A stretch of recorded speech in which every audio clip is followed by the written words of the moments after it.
3 months earlier. Through the narrow window above, Prince Elam caught glimpses of a gray sky.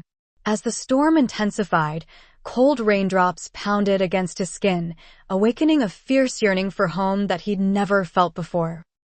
"I will give you one more chance." The witch's voice was more demanding this time, yet she still smiled as the cold words spilled from her lips. The looming slate-colored halls were a stark contrast to the white walls he was accustomed to. The air was heavy and damp, making it hard to breathe, let alone think. The chains on his legs served as a reminder that he had lost this battle. But why? He wondered. Over the past year, he had planned out every little detail of the attack. His elder brother had been in full support of his mission. The witch had terrorized his and the neighboring kingdom's citizens long enough, and it was time to stop her. But of course, he had failed. And now the prince of one of the most powerful kingdoms in the land lay in her dungeon at her mercy. It had been several weeks now. Why hadn't he heard the familiar whinnying of horses, the welcoming sound of hooves, signaling that help had arrived? His brother Eli knew exactly where he had ventured.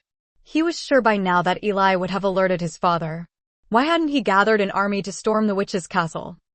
The witch interrupted his thoughts. "Be with me forever, or live the rest of your life in misery."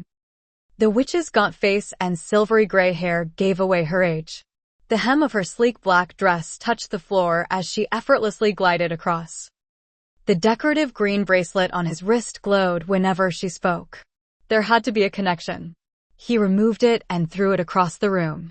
Gathering his strength, the prince looked up at the witch.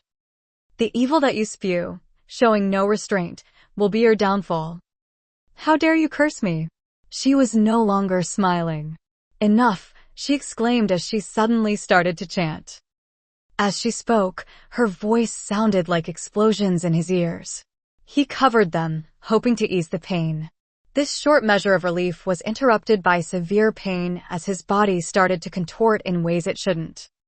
"Father," he screamed, his voice hoarse from starvation, and shortly after, he collapsed. Prince Elam woke up hours later. Apart from the gentle sound of a couple of rats scurrying, he was alone. His eyes blurry, he blinked multiple times. Once his vision was clear, he struggled to get up. After multiple tries, he was finally able to stand and brush himself off.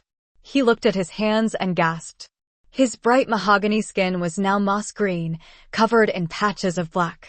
His fingers were no longer slender and long, but now short and stubby. The same went for his arms and legs. His pants barely came over his chubby belly and were now way too long. No, he thought, this is a fate worse than death. He looked around, and there it was, his sword, lying only a few feet away from him. He tried to pick it up, but it was way too heavy. He decided to use the sharp edge to cut the fabric of his pants to just below his knees. The prince proceeded to make his way out of the castle. Was this a trick? Why would she let him go? He wanted to run, but it felt awkward. He chose to walk, cautiously looking around every corner. He came upon a broken mirror and hesitantly looked at his own reflection. He shuddered as he recognized the creature looking back at him all too well.